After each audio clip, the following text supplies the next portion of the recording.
Okay, and can do a short reflection on the Dhamma. Namo tassa bhagavato arahato samma sambuddhassa. Namo tassa bhagavato arahato samma sambuddhassa. Namo tassa bhagavato arahato samma sambuddhassa. Buddhaṃ saraṇaṃ gacchāmi, Dhammaṃ saraṇaṃ gacchāmi, Sanghaṃ saraṇaṃ gacchāmi. Dutiyampi Buddhaṃ saraṇaṃ gacchāmi, Dutiyampi Dhammaṃ saraṇaṃ gacchāmi, Dutiyampi Sanghaṃ saraṇaṃ gacchāmi. Tatiyampi Buddhaṃ saraṇaṃ gacchāmi, Tatiyampi Dhammaṃ saraṇaṃ gacchāmi, Tatiyampi Sanghaṃ saraṇaṃ gacchāmi. So, hello everybody, and welcome to our Tuesday meditation here. So, I was actually talking to the chief monk, Nayaka Hamaduro, a bit before this. I had a Pali lesson. And oftentimes with this Pali homework, I get a lot of wrong answers. So it's very good to have Bhante as a teacher. And he was telling me sometimes he tests and sees if I have memorized some of the kind of like, there's this theory part, and then there's an actual kind of like Pali teaching part. And sometimes he'll test me out and be like, I'll give an answer, and he'll be like, you didn't remember this from this earlier theoretical part. And it's been like 3 or 4 times now that he said, you know, I should get a stick. Like hit you. He says, when I was young, he says, in Sri Lanka, if you got the answer wrong, then the teacher would hit you. And he said, in that way, you kind of learn very quickly, you know, not to get the answer wrong. You know? So, actually, I think they used to do the same thing here. They had a strap, but when I was growing up, we never got that. Never had straps or any physical violence, anything like that. The teachers might be displeased with you, or you might get a kind of a bad grade. You know? And if you did really poorly, you might fail. And recently heard that I have a friend whose ex-girlfriend was a teacher, and he said when she was in teachers college, he said apparently kids aren't able to fail anymore. They go through and they're able to. It's not possible to fail a kid or to give a kid a 0 anymore. So you know times have changed. You know no longer do you get hit with sticks, and so this is a kind of a good thing for me as a Pali student. But one of the interesting things about just going through life is that kind of, you know, we have these kind of lessons that we can learn from school, from our parents, from various people. And actually I went to this children's Wesak the other day in Mississauga. And Bhante Sranapala had organized it and asked me to give this talk to these kids. And you can see, you know, when you run a meditation class like this, it's kind of a luxury because everybody who comes wants to be here. You know, there's kind of always say, okay, this is a no contract meditation class. Come or go whenever you want to. And what that means is that everybody who's here has the desire to be here. You have to kind of drive here. You have to come here. You have to sit down and meditate and know what you're going to be getting into. You know? And similarly, remember this the student of this teacher named Ajahn Lee, he used to, anybody who wanted to see him, he would usually be very gruff, unless they came out to the monastery. And then he would spend as much time with those people as they wanted. And there's also another teacher now, a monk I really respect, and he has this calling hour. If you want to contact him, you have to call. You can't send him an email, and you can't send him a letter. And sometimes when you call him, he's very mean. You get scared to call. You know? So like if you ask him a question, they're just kind of beating around the bush. I remember this one time I had this question about the monastic rules, and I thought I knew the answer to it, and I called him up, or I was kind of worried about it, and I called him, and I was like, oh, hello, how are you doing? And he's like, what's up? Like really harsh. And I was like, I had this question about the monks' rules, and he's like, you need to go reread this rule, kind of, laying it down on me. And, kind of got the impression, okay, he's giving me the stick here. This monk right now, he's giving me the stick. He's teaching me, okay, look, you're getting worried about something you shouldn't be worried about. And I've seen you get worried about these kind of things before. Don't do it again, or I'm going to keep giving you the stick.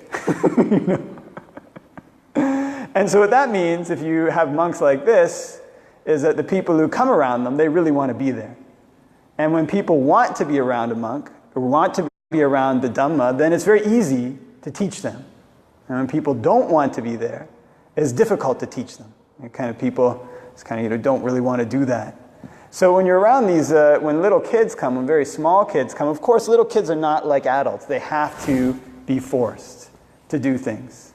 So when you're at a children's Wesak, all those kids don't want to be there. Well, some might, but possibly a good portion of them would rather be playing video games, They're kind of eating ice cream. They had ice cream for them at the end. You got to keep tempting them with all these things to get them to stay, And so, trying to teach these kids, you kind of have to use all these kind of various stories and things. But when you have a parent, when you have a teacher like this pushing you to do things that are good, trying to force you to do things that are bad, it's all in preparation. So you could see, like they had this Wesak for kids split up into two groups. They had the little kids, then they had the more old kids, the older kids. And kind of it was like the teenagers. And you got the sense these parents were really concerned about the welfare of their children. Not to say that they were worried their children were going in a bad direction, but they really wanted their children to do well. They really wanted their children to have a moral foundation. And this was the reason that they brought their kids to children's Wesak. It's because they wanted them to have this. And they saw that they probably weren't going to get it from society. This is kind of one of the things that sometimes parents will come up and talk to me from time to time, because I'm Canadian, I think, and they say, they're like, we have to, instill good values in our children, because, marijuana is illegal here, all these things, you can do anything, so they can go in any direction. And so this is one of the interesting things, is that all these various things, kind of our parents, our teachers, classes, all these things are kind of containers. And these containers are a preparation. They're a preparation because in real life, when we leave our parents' homes, this is what I was saying to these kind of adolescent kids, it's kind of the thought that came up was, you guys are at a time right now when the influence of your parents is waning. Their ability to control you is coming to an end. And the decisions that you make at this time in your life, you're going to reap yourself. So I gave a bunch of stories. There are some stories of people I knew when I was young in different ways that they ended up going, depending on where they rolled the rock at that time. But in any event, these parents were concerned about their kids because they know that there's this potential for teaching them for a certain amount of time, and after that, life itself gives us its own carrots, gives us its own sticks. But unlike teachers, like Bhante Ratanasiri, or like this monk, you have the sense like they have goodwill for you. Even when they give you the stick, actually getting the stick from some of these senior monks in the course of my monastic life has been helpful. You don't learn sometimes unless somebody is harsh with you. Not that I would ever, don't worry, you come here, I'm not going to be scolding anybody here. This isn't that type of meditation class. But when you really sincerely want to take on a training of any type, there's carrots and there's sticks. People will treat you kindly, and they'll also treat you in ways that are mean. But it's not to attack you. It's to attack the habits and characteristics that you're building. It's to attack your bad habits and promote your good habits. People attack a person's bad habits with the stick and promote their good habits with the carrot. And it's important to have both these things. And one of the reasons for this is because when people go out into life, go out into the real world, if they haven't had this kind of training, they don't have a proper idea of where boundaries are, of where the real dangerous sticks are, and where the real good carrots are. So I remember we have this kind of phrase in And I think most people know is that kind of curiosity kills the cat. People heard that one? Curiosity kills this cat. And if you ever see these little cats when they're young, they're just so innocent and super cute. And they're just like, they just go wherever they want. There's kind of like they don't have a super strong sense, it seems, of like what to do and what not to do. It's kind of, okay, here we go. And if they don't have somebody to restrain them until they're a certain age, they can make serious mistakes. And those are mistakes they might not survive. So I remember when I was young, I had this one cat. And this cat, his name was Killer. And, kind of the cats, you want to let them outside, right? My mother. And so he was kind letting me let my cat outside, allowing this cat to be outside. And this way they kind of learn, on their own. And remember, there was this one time this cat came back and he was just limping and just meowing. And he used to like to sleep in the wheel wells of these cars. And it was kind of a very dangerous thing. Of course, you can't stop a cat from doing that. You don't want to be this person who's trapping it its whole life.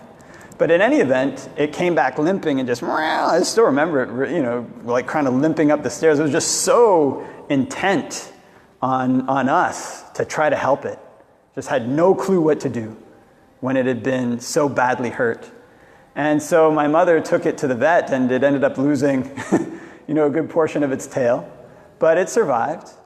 And following that, I don't think it ever went and slept in the wheel wells of cars again. I actually didn't see it venture out too far after. It would go kind of, into the forest a little and then stay around the backyard. But you didn't see it playing in the parking lot.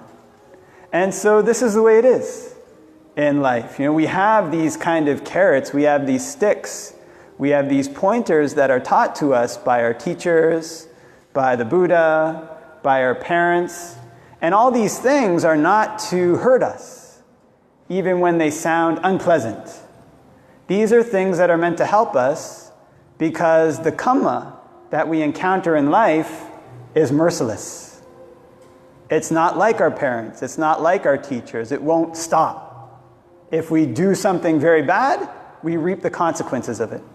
If we do something very good, we reap the consequences of it. And so what this means is that it's essential to engage in some training, to have our minds well trained. Because when a mind is well trained, that's what leads us to places of safety. So there's this kind of phrase, in the Dhammapada, it's kind of, whatever an enemy would do to you, an untrained mind can do worse. And kind of whatever a friend, a relative might do for you, a well-trained mind can do better. Do better than that. Yeah?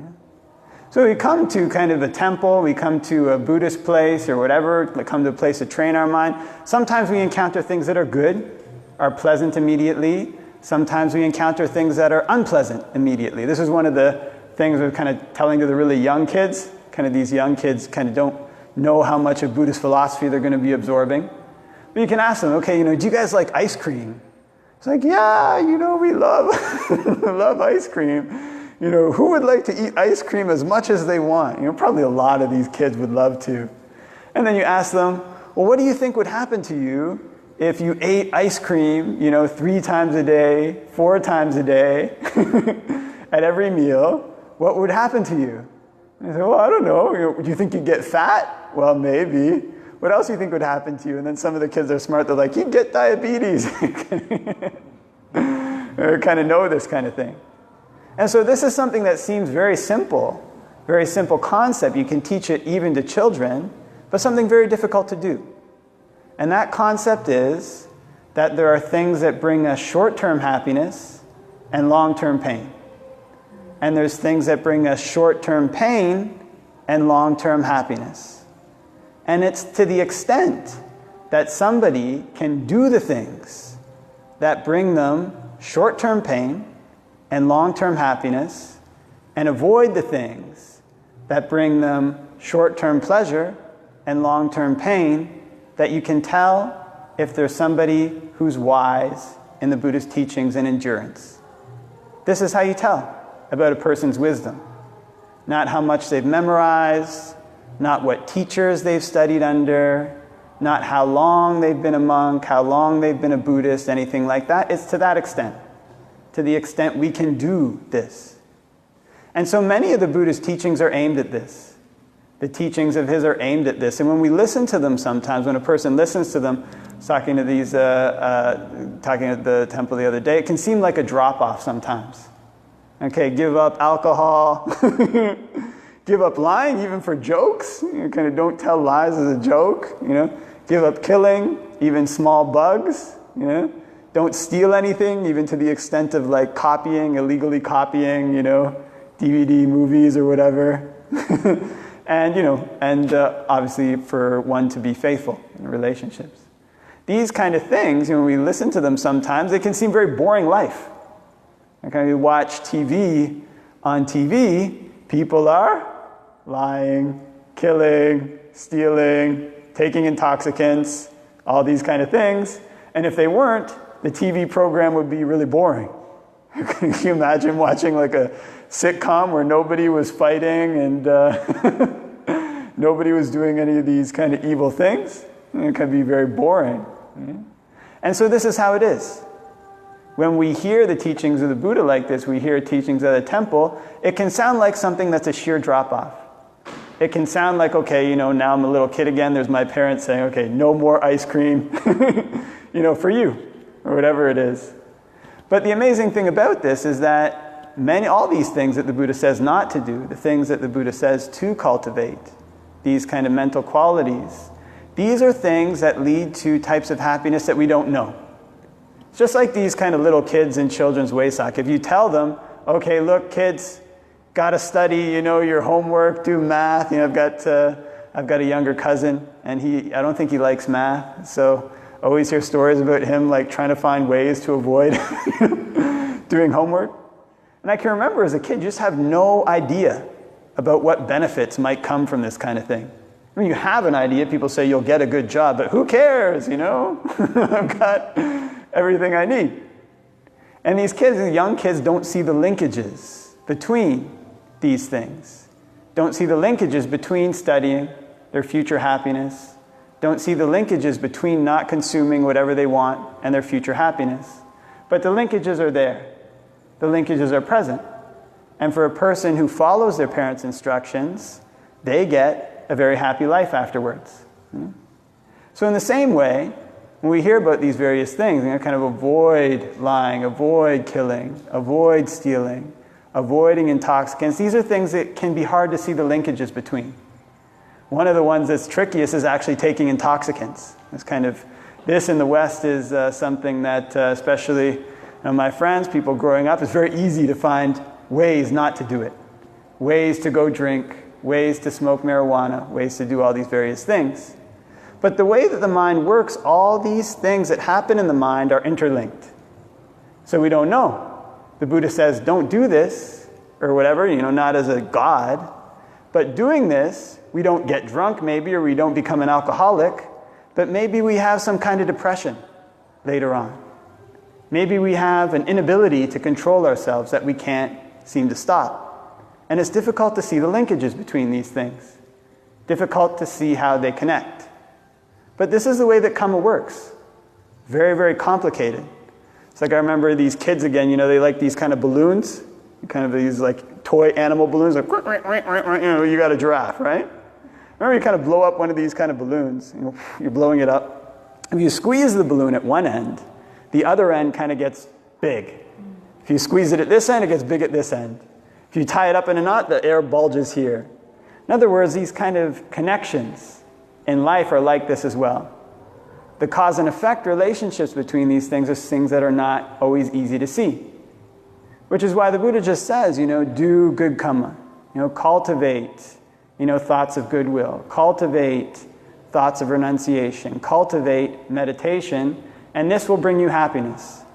Because sometimes the way that these things connect are very, very difficult to see. So I remember, I think I told this story before to some people. There was this monk that I met, and you can take this or leave this as you like, but he was this like super joyful monk. He was always really, really happy.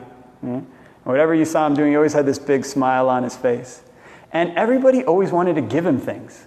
It was very strange. And kind of when you met him, you wanted to give him something, like, what can I give you? You know?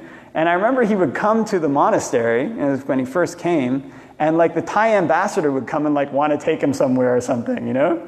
And then I remember he went to this, he went on like all these trips. I think he went to places in Canada. He may have gone to places in Canada that I hadn't been to. I've been living in Canada for a long time.